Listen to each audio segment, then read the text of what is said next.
paz e a graça. Nós, os viventes que nos reunimos para celebrar a palavra de Deus, para nos entusiasmarmos, para renovarmos as nossas forças. Hoje a casa muito cheinha de mosquitos de chuva. Sentei ali e um quis conversar comigo, vim para cá, outro veio passeando comigo. Chuva. A gente olha para a chuva e diz: chuva. Há 3 meses estávamos numa seca tremenda. Os anúncios eram de sequidão, nós não veríamos águas. Já se falava numa seca pior do que a de 15. Aqui, numa oração como essa, dizíamos que ao contrário iria chover. Não porque haja poder em nossas mãos, não enxergo poder nenhum, mas há poder nas mãos de quem servimos, que é Deus. E Deus se agrada quando vê seus filhos e filhas orando, lembrando dEle, dizendo que Ele é importante, dizendo que a opinião dEle vale a pena. Quando nós nos reunimos para dizer a Deus que fizemos coisas que sabemos que o desagradou e isso nos machucou. Quando dizemos para Deus que não estamos conformados com qualquer estado de coisas que nos separa dEle, quando pedimos a bênção a Deus. Qual é o pai, qual é a mãe que não se emociona quando um filho lhe abraça a cintura, quando um filho repousa sua cabeça no colo, quando um filho diz das suas necessidades?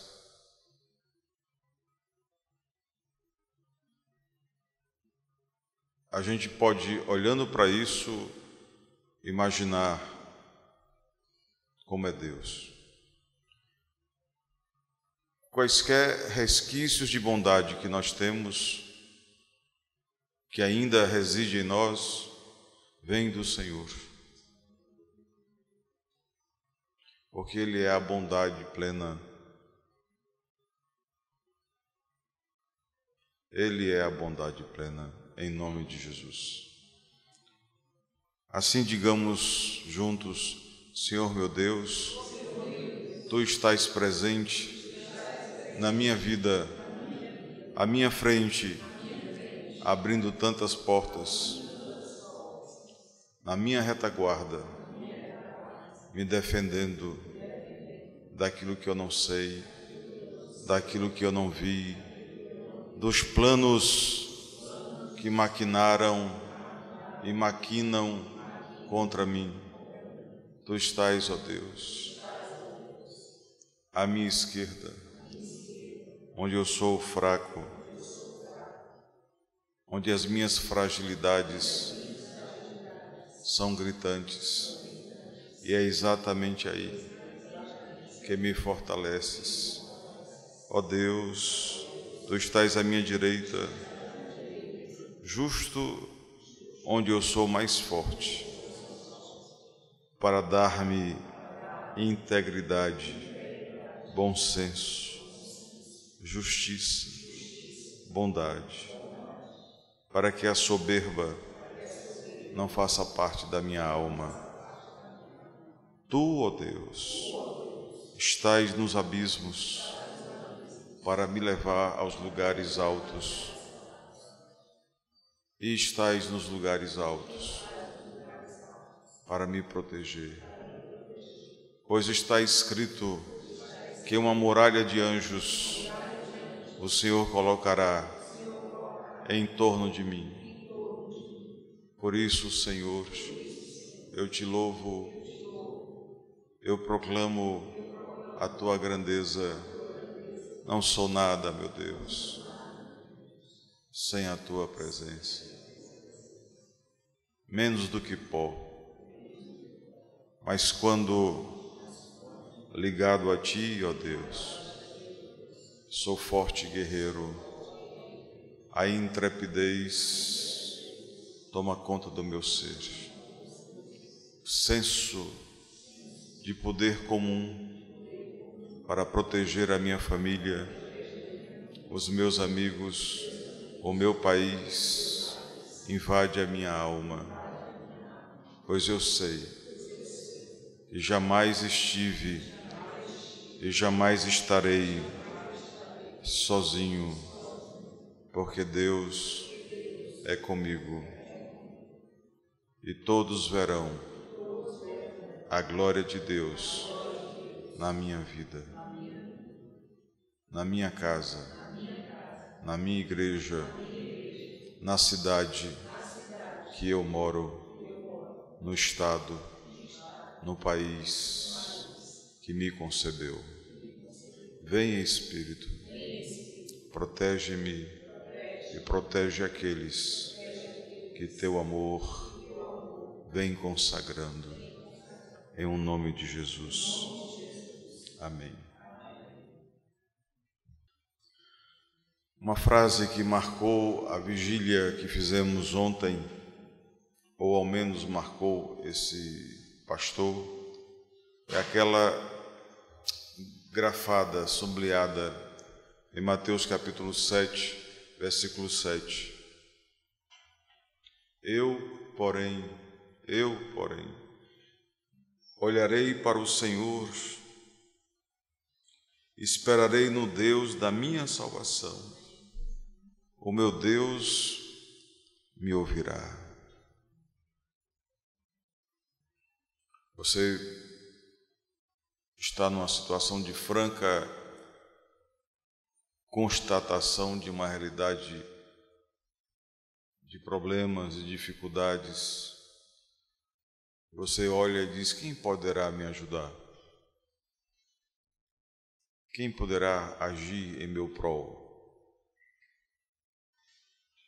Quando todos dizem que tudo já está definido, tudo já está no seu eixo, e que a pretensão legítima que há no nosso coração não haverá guarida. É nessa hora, é nesse instante, que a gente deixa de procurar pessoas, entidades, poderes.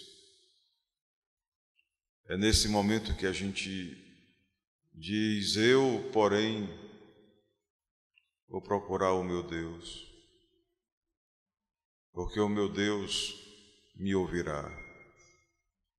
A certeza de que Deus nos ouve é essa conversa diuturna.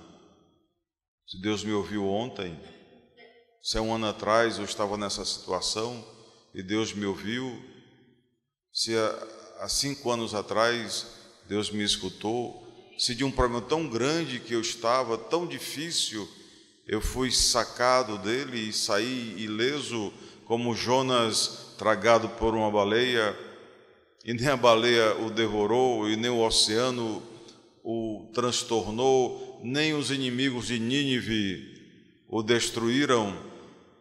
É de se esperar que o profeta reconheça o poder de Deus. Quantas vezes não estivemos numa tempestade? Quantas vezes não nos vimos num oceano turbulento, sem ter saída? Quantas vezes algo maior do que nós não nos engoliu? Quantas vezes não estivemos diante de uma missão impossível? E se você está aqui hoje, se nós estamos aqui hoje, é porque nós vencemos. Nós atravessamos. E é justo que eu faça a paga a quem fez os esforços por essa redenção. É justo que eu reconheça o mérito. daquele que me ajudou, daquele que me estimulou, daquele que tirou-nos do lamaçal, do laço do passarinheiro, da armadilha da arapuca, da teia da aranha, e nos salvou, diga-se, de nós mesmos. Porque um ente humano sem Deus, ele é inimigo de si per si. E quando nós invocamos a Deus, até esse inimigo sucumbe.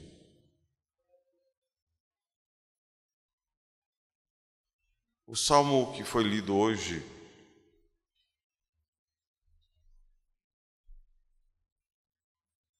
bem poderia ser aquele salmo discorrido pelos discípulos de Emaús. Eu considero oportuno fazer essa lembrança após os fatos, os eventos que aconteceram por conta do Gólgota. Todos os amigos de Jesus, que eram poucos, os discípulos reduzidos, os apóstolos entraram em profunda depressão e angústia. Eles esperavam algo espetaculoso, eles esperavam terra tremendo, sol ficando escuro, terremotos, maremotos, cataclismas dos mais variados. Porém, nada aconteceu.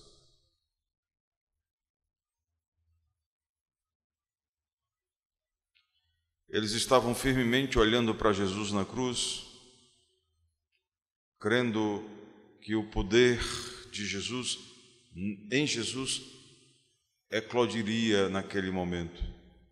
Estavam tão absortos com esta visão que não perceberam que o poder que estava em Jesus havia sido transmitido para eles. Se há algo que me chama a atenção na ressurreição, é quando Cristo vai ser ascendido aos céus, ele diz: olha, o poder está com vocês.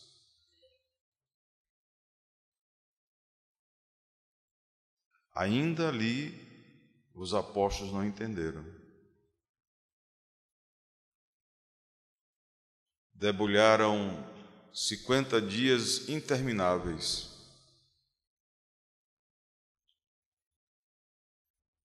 para o eureka, para o enxergar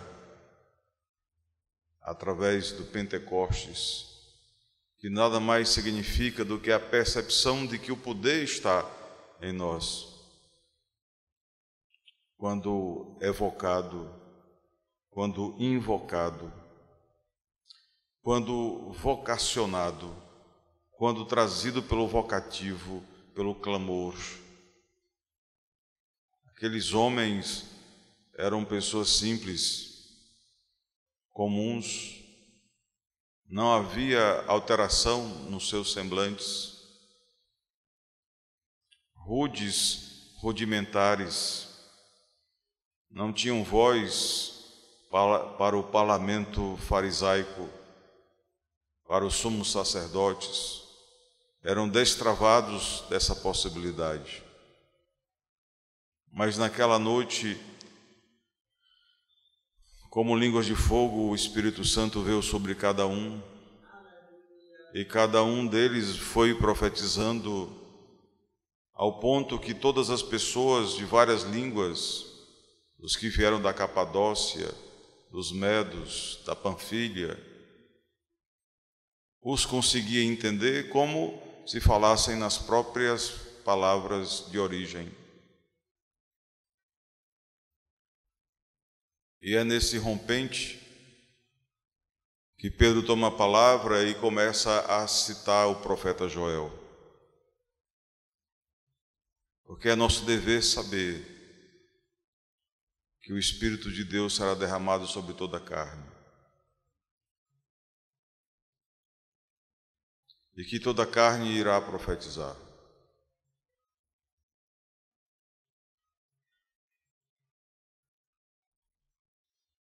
A recepção do Espírito Santo, a acolhida desse poder,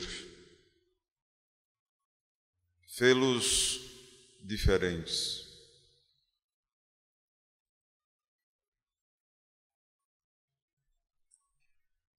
Nós somos convidados a nos nutrirmos desta essência espiritual.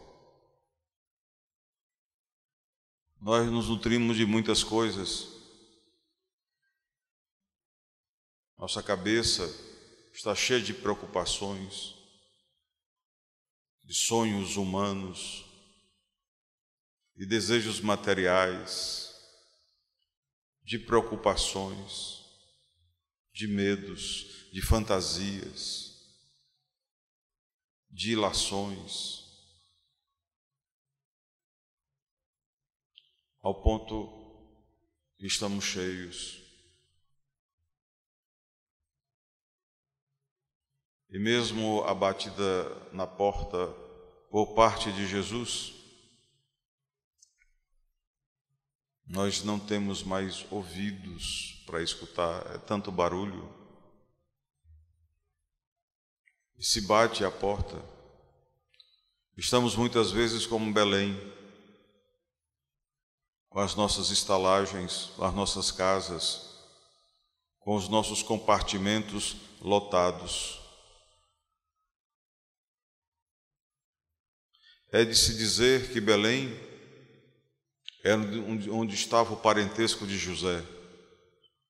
Ali estavam seus primos, ali estavam seus tios avós, porque era obrigado a ir no local de origem do marido. Todas as portas estavam fechadas.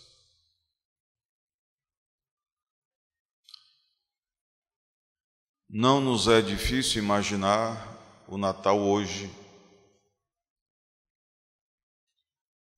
onde o Senhor Jesus, aproveitando-se das dores do parto, da sensibilização que tais dores acometem a todos, esteja batendo na porta dos nossos corações. Nós que nos impacientamos e dizemos, aqueles de Belém eram loucos, posto que não abriram a porta para Maria e José e para Jesus. Talvez nos caibam as acepções de Jesus quando nos pede para não julgar os outros, para não sermos julgados. Pois na medida que julgarmos, também nós sofreremos o juízo. Quantas desculpas nós não damos? Quantas respostas prontas nós não damos? Quantos compromissos assumidos que nós deletamos sem comunicar aos interessados que partilhavam do mesmo sonho conosco, que não estamos mais interessados.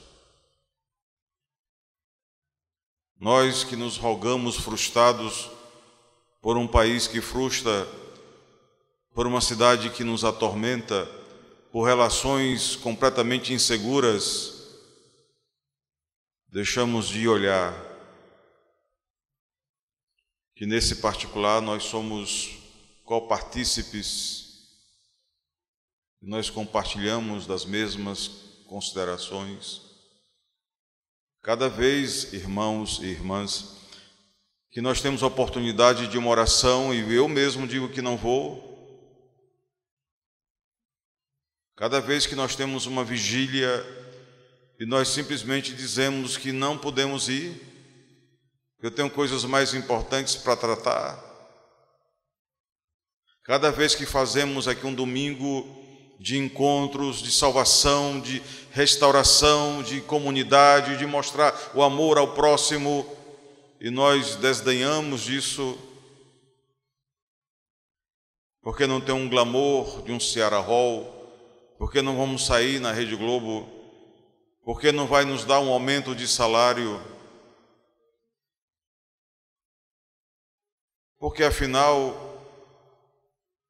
perder tempo com pessoas simples que estarão na cozinha, que estarão na limpeza, que estarão cuidando de crianças, que estarão apregoando sem nenhuma repercussão que altere a vida social destes pares. Por que eu vou me importar com uma coisa dessa? Eu sou muito importante. Se a bater na porta fosse César, com a sua comitiva, na pequena aldeia de Belém, quartos seriam esvaziados, casas seriam desocupadas, estalagens inteiras teriam os quartos desprovidos para receber a comitiva humana. O Natal é um período de festa e de paz, mas é necessário que nós tenhamos sempre a contraposição. Paz para as pessoas de boa vontade. Paz na terra para as pessoas de boa vontade. O mundo todo reclama de paz. Nossos irmãos desejariam paz, paz na família, paz nos relacionamentos, paz na amizade, paz interior. Quem de nós não quer, não deseja, não anseia, não aguarda, não espera, não suspira por ter paz dentro de si? Mas há uma condicionante. Esta condicionante chama-se boa vontade. Aqueles que têm boa vontade. Ou, se você quiser, fazendo anagramas, vontade boa. E é importante que a gente se deleite sobre isso para averiguar se aquilo que eu desejo fazer é de fato bom. Mas bom para quem? E se é bom, é com vontade boa que eu vou realizar? Ou eu faço assim, é para Deus, aí eu venho me arrastando? Quando vamos na direção de Deus, vamos contando os nossos passos. Quando queremos que Deus nos socorra, queremos que Ele venha a jato. Essa associação de ideias me parece conflitante. Quando eu quero que Deus me ajude, que Deus me proteja, que Deus me guarde, apesar de eu não ter cuidado das janelas, das portas, apesar de eu não ter cuidado da minha segurança, da minha saúde, da minha paz, mas eu quero obter todas essas coisas rapidamente, enquanto eu sou muito lento para atender à vontade de Deus. Afinal, Jesus ressuscitara. Me incomoda um pouco que a gente tenha congelado Jesus e o Natal numa manjedoura.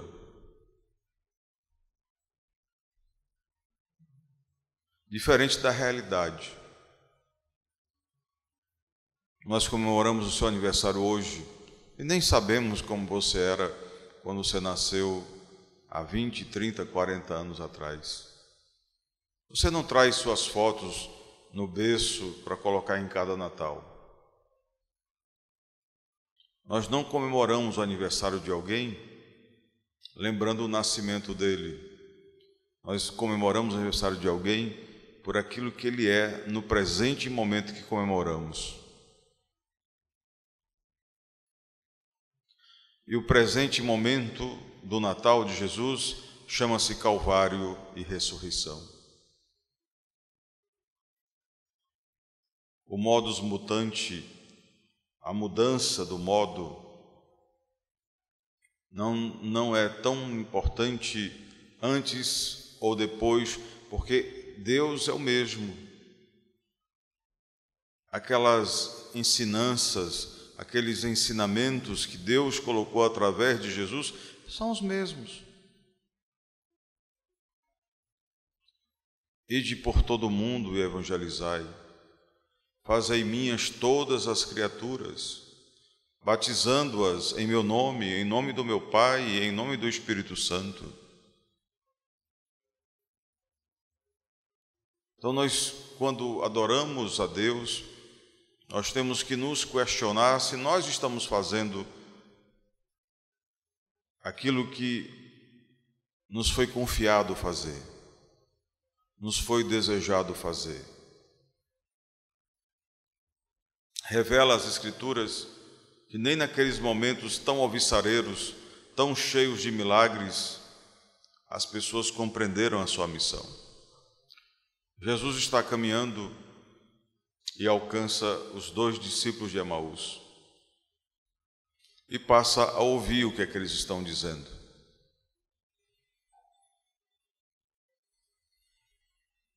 Se nós sairmos a ouvir o que os cristãos dizem, o que eles estão conversando, pouquíssimo se distinguirá daqueles discípulos.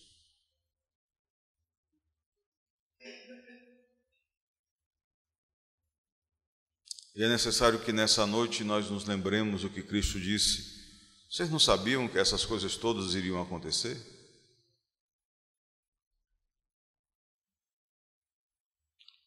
Ou dizer como os apóstolos, à medida que Ele estava conosco, nós íamos nos lembrando de tudo aquilo que Ele nos ensinou.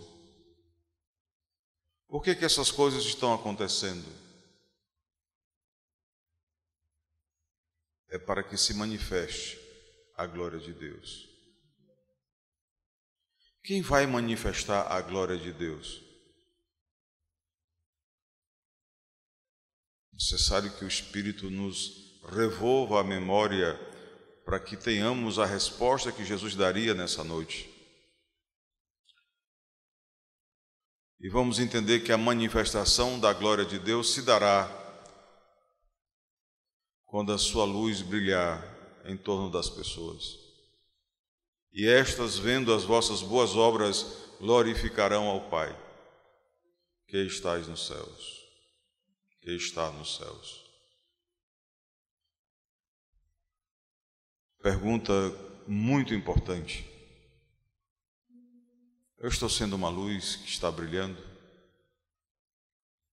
Quando as pessoas me veem, quando elas me escutam, nas minhas andanças, nas minhas caminhadas, não especificamente na igreja, mas aonde eu ando, com quem eu converso, com um caminhante, que Cristo era assim.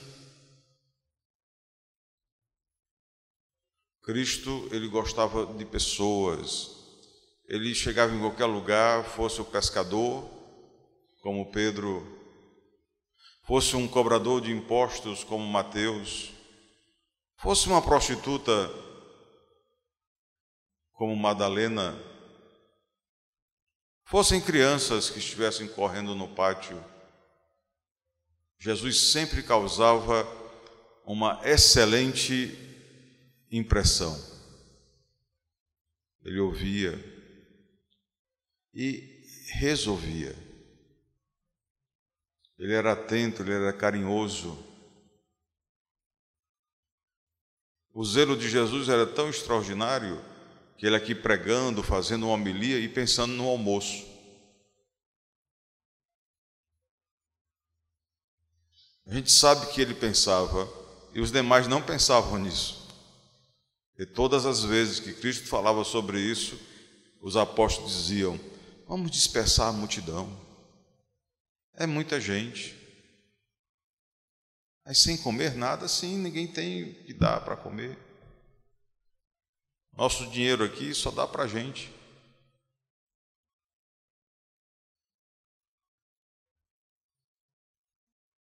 E a verdade que eu sei, a verdade que eu vejo, a verdade que eu acredito, não por um espectro de fé, mas de certeza, é que quando alguém diz assim, vamos gerar um almoço para todos,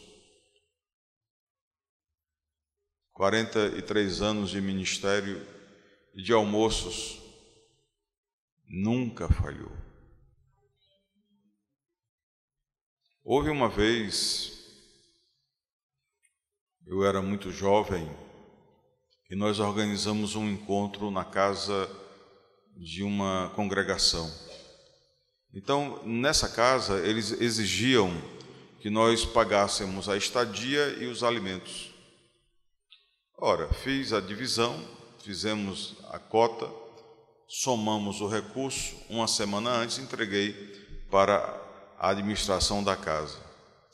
Éramos 50 pessoas, 60 pessoas, e a ordem era esta: os organizadores eram os últimos a tomarem os alimentos. Se acabasse a comida, acabava, a gente se virava depois. Os encontristas eram a prioridade. E nesse dia, no primeiro dia dos encontros, que fui olhar o almoço, a comida que era para 60 pessoas, aos meus olhos não alcançaria 15. E quando eu vi aquele grupo entrando na fila para almoçar, e o bife que já era pequeno cortado em 4, o ovo estrelado cortado em 3, e vendo tudo aquilo se acabando, e não tinha suco, e não tinha sobremesa, e não tinha coisa nenhuma. E era uma casa grande, com muitas fruteiras, época de goiabas, de frutas cítricas, caindo no chão. Vocês deviam pelo menos pegar essas frutas e fazer um suco, é proibido. E eu me vi aperreado, porque eu não tinha emprego, estava organizando aquele encontro, e todo o recurso tinha dado para a Madre Superiora.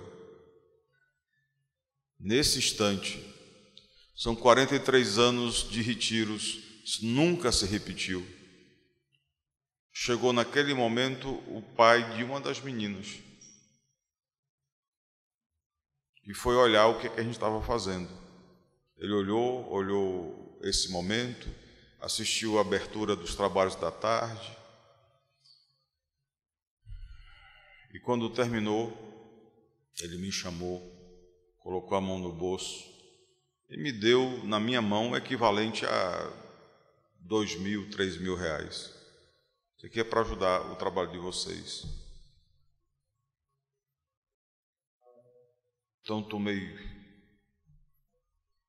fôlego, pedi para irmos ao supermercado, e aí a partir dali foi um encontro nos moldes que você conhece. Farto, abundante, sobrando. Essa experiência ela marcou-me profundamente. Por quê? Porque nunca mais eu aceitei fazer um retiro sem que a parte da alimentação ficasse conosco. Porque a sua igreja não poupa recursos para que você coma bem e coma o melhor dessa terra. E os outros fazem de tudo para que sobre dinheiro daquilo que era destinado às compras para enganar as pessoas. Então nós resolvemos, a partir daquele fato, a partir daquele ato, isso já tem aí uns 38 anos, nunca mais nós faríamos alimentação, refeição, lembrando das pessoas. Porque se a pessoa não tem Deus, se a pessoa ela não olha para aqueles que estavam ali como filhos e filhas de Deus, e olha como um Zé Ninguém, nos tratará como tratou, como se fôssemos nada. E nós tratamos você como de fato você é, uma princesa, um príncipe, um filho de Deus, uma filha de Deus, que vai conhecer o melhor dessa terra, a melhor mensagem, a melhor música, o melhor alimento, o melhor amor, mais conforto, porque nós queremos a imitação de Cristo, nós queremos a imitação de Deus, porque nosso Deus é farto. Se tem dúvida, pose os olhos nos oceanos. Tem dúvida? Olhe para o céu numa noite estrelada. Tem dúvida?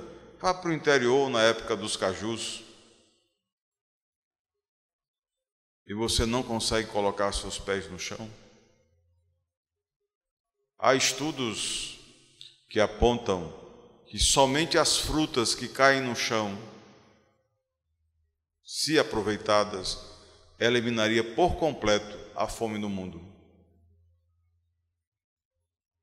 Estou falando só daquelas desprezadas. Eu estou falando de 12 mil toneladas de verduras e frutas que a Ceasa joga no lixo todos os dias e que poderia, com boa vontade, se tornar 30, 40 toneladas de comida para o povo que passa fome. Eu estou falando de um encontro que fazemos aqui e que nós mostramos que com poucos recursos nós podemos oferecer algo extremamente qualitativo. E na medida que nós fazemos o que está no nosso alcance, Deus faz o extraordinário. Quem nos deu esse espaço, esse lugar, esse ambiente, eu não me canso de agradecer a Deus, foi o meu Senhor. Não fomos nós que construímos, não fomos nós que fizemos essa casa, não fomos nós que fizemos esse ambiente, ele já estava pronto para nós. Alguém passou muitos anos fazendo aquilo que Deus pensou para nós. E eu louvo a Deus por tudo isso. Aqueles discípulos de Emaús, assim como os primeiros 10 versículos do Salmo 10, dá a entender que o bandido vai dar certo, que o ímpio vai dar certo, que aquele que esqueceu Deus, que aquele que não lembra de Deus, que aquele que não pode, etc, etc, etc, esse vai ser o vencedor. Mas se a gente pode olhar o Salmo a partir da segunda metade, a gente vê o salmista dizendo: todos aqueles que maquinaram mal terão a sua maldade esquadrinhada e revelada.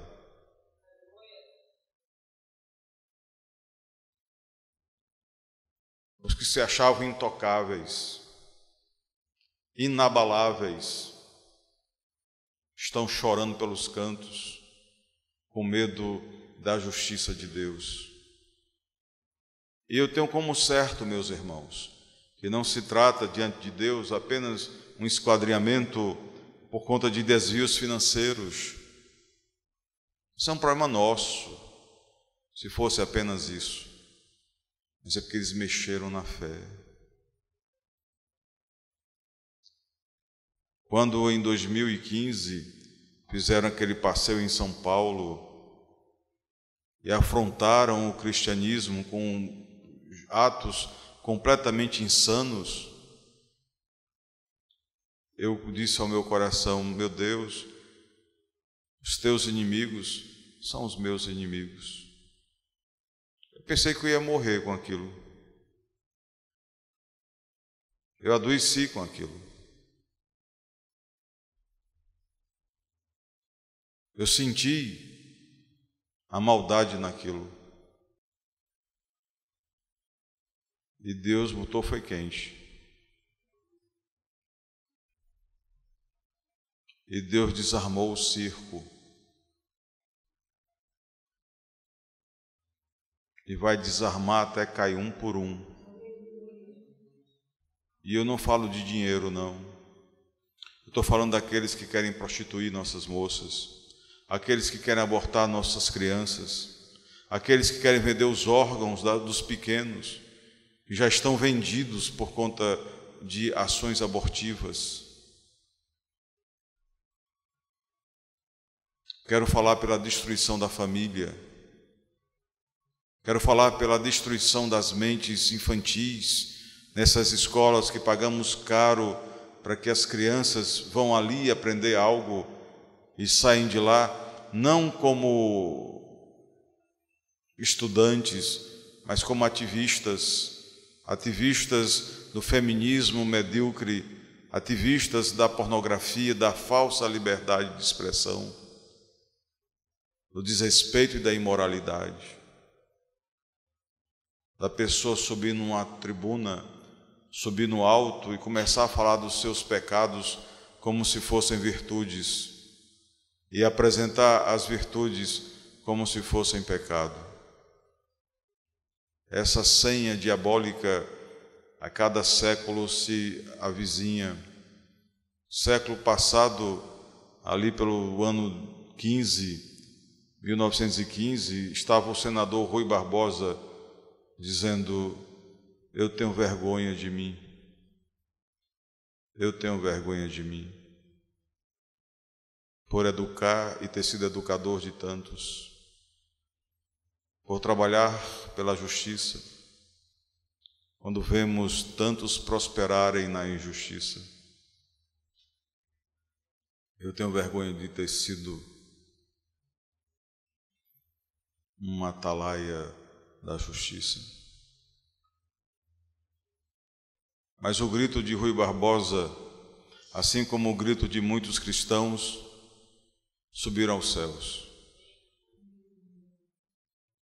E se nós intensificarmos, não deixarmos cair a melodiosa e sonora evocação de Deus: vem, Jesus, socorre-nos, hosana, vem me salvar, hosana, vem depressa, vem me salvar, vem, Senhor, ó Deus, vem, nós não temos ninguém, só temos a Ti, Senhor, ó vem, Senhor, vem nos salvar, vem nos libertar, vem, Senhor. E aí vem: eis que eu venho depressa para salvar você. A igreja, essa aqui, essa que somos nós, essa que resolve dar esse presente para Deus, dizer: meu Deus, eu não vou fechar mais a porta para Ti, eu não vou usar mais desculpas e mais desculpas e mais desculpas para não fazer a Tua obra. Eu vou matar o Iscariotes dentro de mim, para que suscite a Pedro, um Pedro que diz: oh, meu Jesus, pisei na bola, mas eu Te amo, mas eu Te amo. No versículo 13 diz o salmista: por que razão despreza o ímpio a Deus, dizendo no seu íntimo que Deus não se importa? Mas ele responde: tu, porém, o tens visto, porque atentas aos trabalhos e à dor. É preciso que a igreja sinta a dor do outro, se importar com o outro. Porque quando dois ou mais estiverem reunidos em propósito único, a manifestação de Deus será patente. Isto é, este é um versículo que me convida a não pensar em mim só, porque se tiverem dois ou três, eu tenho que sair de mim e pensar no outro. Eu não estou grávido, mas eu vou pensar na irmã que está grávida.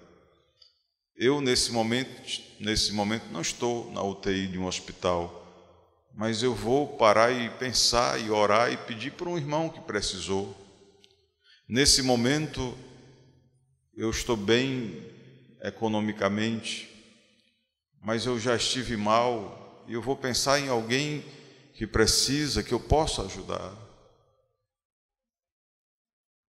Eu gosto de mesa farta, então eu quero que essa mesa farta seja para todos, para que todos vejam como é que Deus trata seus filhos.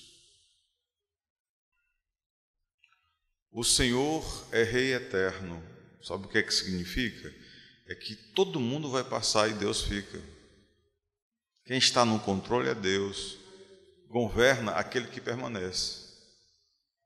Todos estão no poder, não são o poder.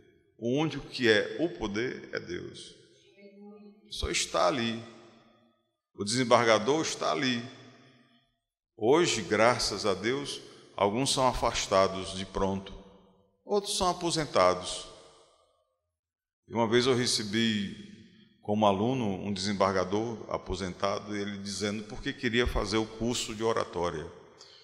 Ele disse: Orlando, quando eu era desembargador, bastava pensar, e todo mundo corria para mim, dos parentes aos funcionários. Quando eu me aposentei e perdi o poder, eu não consigo dar ordem nem no cachorro lá de casa, porque eu nunca trabalhei isso em mim, a comunicação. Eu quero aprender a falar,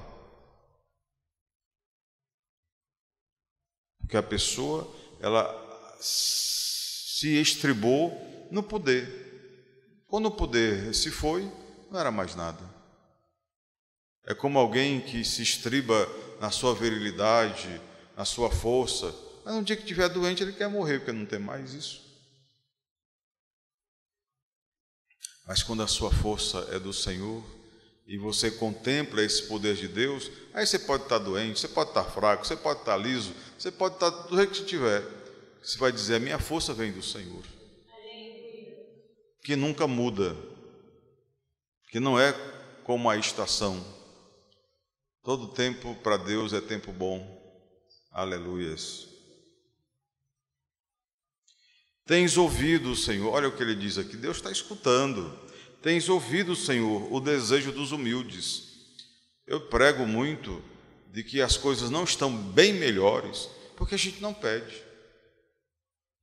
E pedir à nossa mente parece uma coisa simples. Mas Tiago diz que não é simples. Porque aqueles que pedem, ainda assim pedem mal. Aí não tem nada. Para pedir algo que tem poder, que vai acontecer, você tem que se estribar lá em Marcos 11, 23, 24. Quando Jesus diz que aquilo que teus lábios disserem e teu coração confirmar, não importa o que seja, vai acontecer. O testemunho e a consciência. Aí você diz: ah, bom, então é muito fácil. Eu digo: ah, bom, é fácil, mas é muito difícil. Eu olho para um ano difícil, complicado, um ano de dor, de sofrimento, de reviravolta, aí você diz: esse ano vai ser um ano de sucesso. Você olha para uma terra seca, sem chuva, sem água, e vocês vão ter o maior inverno. Você olha para um governo instalado, como Fidel Castro instalou-se em Cuba, e ali passa quase 60 anos dominando aqueles escravos, e jamais perdeu o poder. E o Lula querendo repetir aqui a cena, e tudo para dar certo para ele, mas foi dito para Deus que não queríamos assim. Foi pedido a Deus e tivemos a certeza que Deus faria, a despeito de todas as insinuações para não. E Deus então desmantelou, tirar uma presidente do poder. Esse outro está numa linha fina para cair também.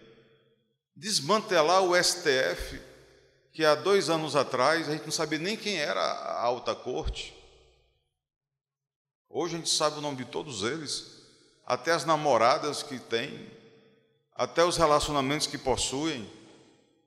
E quem indicou, quem foi que indicou, quem foi que não indicou, o povo hoje sabe que essa alta corte foi indicada por Lula, por Dilma, por não sei por quem.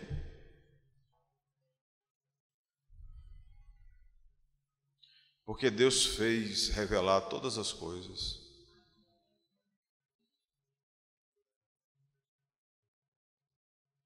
Aí a gente vai tendo a certeza que se eu digo algo, diga assim comigo, se eu digo algo, e dentro de mim eu acredito, o Senhor então concretiza. porque o nome disso é fé verdadeira. Principalmente quando você faz um clamor que não é para você.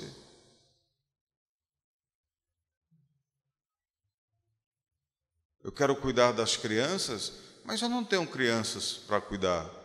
Meus filhos já são adultos. Então eu não estou orando porque eu tenho uma criança lá na escola. Estou orando porque aquela criança, para mim, é como meu filho. Em Deus, aquela mocinha linda que está estudando não sei aonde é como minha filha. Como educador, eu quero que a educação seja abalizada com a melhor qualidade e que você faça um curso na sua vida, não porque você quer ganhar dinheiro, mas porque você encontrou ali a sua vocação. O Brasil está cheio de pessoas doutoras insatisfeitas, porque para obterem os ganhos do mundo, mataram os ganhos da vida. E não conseguem ter equilíbrio de ir trabalhando, permanecer ativo espiritualmente, manter-se ativo humanamente, manter-se ativo familiarmente, manter-se ativo emocionalmente. Se desequilibra, se desmonta, se desmantela, e haja Rivotril, e haja relaxantes. Nós temos uma geração de pessoas viciadas em drogas confessionais, drogas convencionais, drogas distribuídas por farmácias. O presidente do Uruguai, essa semana, na revista Veja, dizia que nas farmácias do Uruguai vai ter maconha para ser vendida, para que as pessoas possam comprar. E o repórter perguntou, mas a maconha não faz mal? Não faz. Mas a pessoa tem o direito de buscar até o seu próprio mal.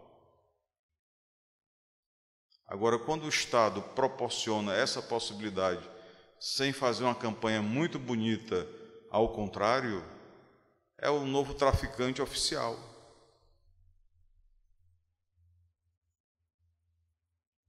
Eu não quero irromper com um crime, eu quero legalizar o crime. Eu não quero tirar a moça da prostituição.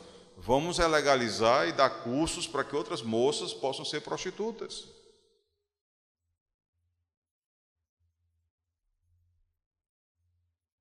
Aí eu lhe digo, se nós não orarmos, não pedirmos a Deus, os selos estão sendo abertos e o próprio Deus tomará para si essa dor. E Deus não brinca. O salmista diz, tens ouvido, Senhor, o desejo dos humildes. Tu lhes fortalecerás o coração e lhes acudirás. Quando você se volta para Deus, Deus fortalece o seu coração, Ele acude. O sujeito quer lhe pegar e não pega. O sujeito quer lhe enfraquecer com medo e não enfraquece. É aí que você fica forte. Quanto mais Ele diz, você vai cair, mais você fica em pé. Para fazer justiça ao órfão, que é alguém mais órfão e mais oprimido do que um bebê indefeso no ventre materno, com leis que estimulam arrancá-lo sob ferros. Qual fera teria tamanha imaginação? Pois é isso que o nosso governo acabou de dizer.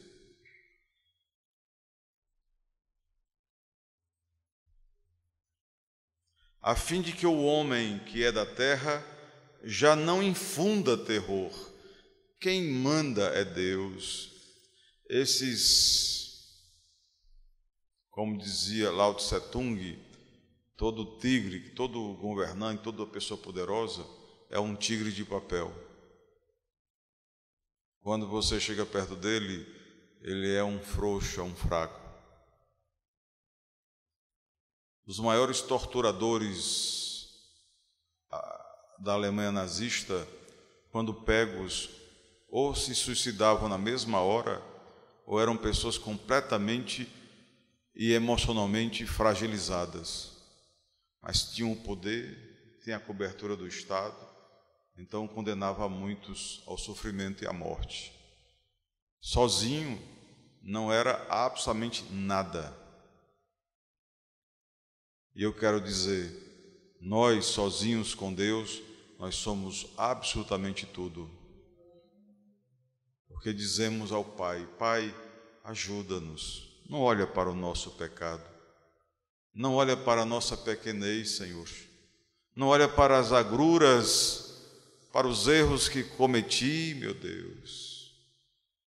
Mas vê o clamor que arde no meu peito. Ajuda-me, Senhor. Já disse, deverei dizer muitas vezes, eu tenho 3 filhos. Qual desses 3 filhos que chegando para mim e dizendo, papai, me ajude, por pior que sejam, por mais terríveis que sejam, que esse coração velho não vá buscar ajudá-los? Ou não é assim com você? Um filho que se agarra com você, diz, papai, me ajude. Aí você toma a frente da bala dele, toma ou não toma? Toma ou não toma? Da espada dele. Antes mate-me. E se eu, sendo tão mau, e sou capaz de fazer isso, o Pai Celestial, por isso eu recomendo a você nesse Natal, seja o filho esperado de Deus, seja a filha esperada de Deus, nasça, se for numa manjedoura, tudo bem, se for entre jumentos e bezerros, tudo bem, se for nos infernos, tudo bem, mas nasça para Deus. Não aborte. Não diga você com a sua inteligência, eu não passo, eu não vou, eu não quero, estou muito ocupado. Mas diga, Senhor, onde é que eu tenho que ir para nascer? É na Belém? E mostra o caminho aí, bota o caminho aí, bota a estrelona aí, que eu vou chegar em Belém. Onde é que eu tenho que ir, Senhor, para que o teu filho nasça, a tua filha nasça? Pois aqui eu vejo os muitos Cristos e as muitas barrigas engravidadas, e o Pai Celestial dizendo, quem vai nascer primeiro para mim? A essa semana que antecede as comemorações do Natal, chega aqui nascido para Deus. E aí sim, você estará dando o melhor presente para o aniversariante, que acreditem, é Jesus. Que acreditem, é Jesus. E se eu quero dar um bom presente no aniversário, eu penso que não há outro melhor do que uma mente consciente, uma mente íntima do Senhor, e alguém desejoso de dizer, Senhor, eu quero te servir, vou parar com minhas desculpas, com as minhas raivas, com as minhas intrigas, com as minhas desqualificadas emoções, e me tornarei íntegro como Jó. Jó era um homem íntegro. Quero ser íntegro. E quem vai me fazer íntegro? É muito bom quando você conclui sobre Jó, porque a palavra de Deus inicia dizendo que Jó era um homem inteiro, íntegro, e começa a dizer, um homem rico, muitos filhos, muitas propriedades, era um homem íntegro. Durante a trajetória de Jó, você vê que ele perde tudo, mas ele não perde apenas a riqueza, a integridade física dele é completamente debilitada.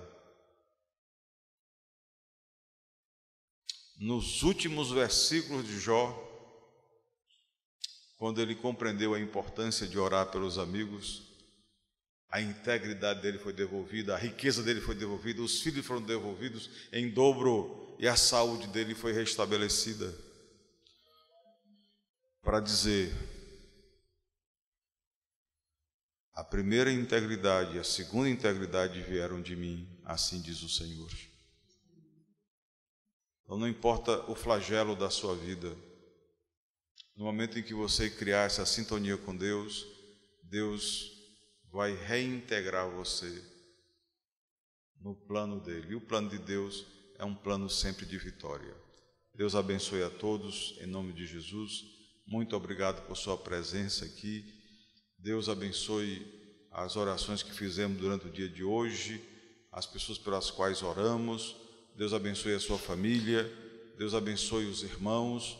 E durante essa semana, organize-se para estarmos juntos.